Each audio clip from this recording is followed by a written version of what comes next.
DEI in the context of FEMA's workplace is an implementation of neo-Marxist identity politics that attempts to redistribute government services and employment opportunities based on something other than merit. In the case of employment, it's essentially turning a job into an entitlement.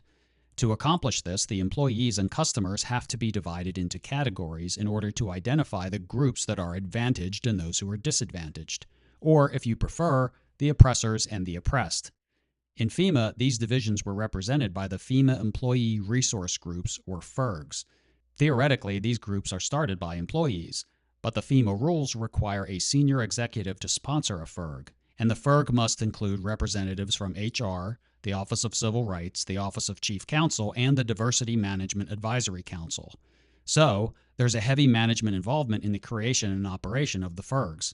That's largely because they have to walk a fine line in terms of FEMA policy and anti-discrimination law. For instance, all of these groups are open to all employees. You don't have to fit within the category to join a group, and I'm sure there are those who join groups to which they don't technically belong, just to show how enlightened and DEI correct they are. These are the FEMA FERGs the last time I checked.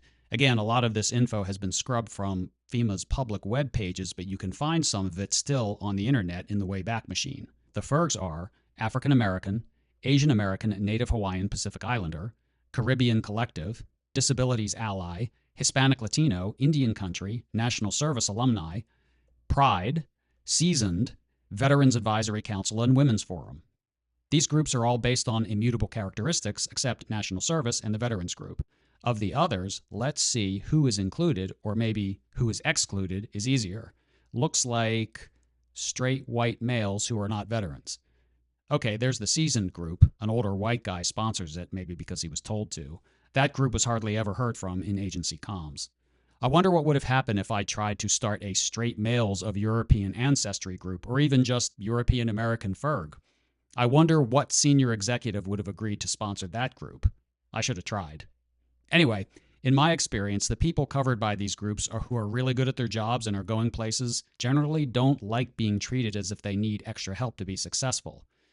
These groups are created and staffed by people who, to put it nicely, aren't exactly shining stars in terms of intellect or leadership.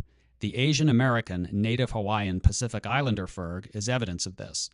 This FERG places about 2/3 of the world's population into one cultural group, covering all of Asia and all of the Pacific Islands as far east as Hawaii.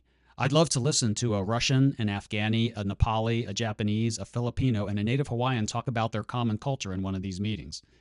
Anyway, the implication in all of this is that there is an invisible but all-encompassing blanket of oppression that covers American society at large and the FEMA work environment in particular.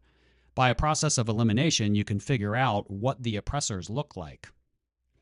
That can't be said openly in the workplace, but it's clearly the message of the content. This definition of equity in FEMA's DEIA strategic plan lists all of these groups as quote-unquote underserved.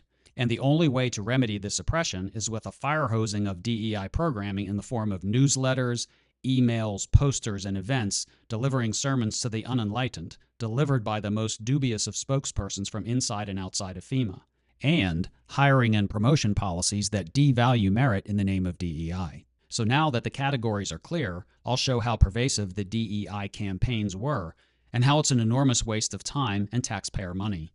Please like and subscribe. I'll see you next time.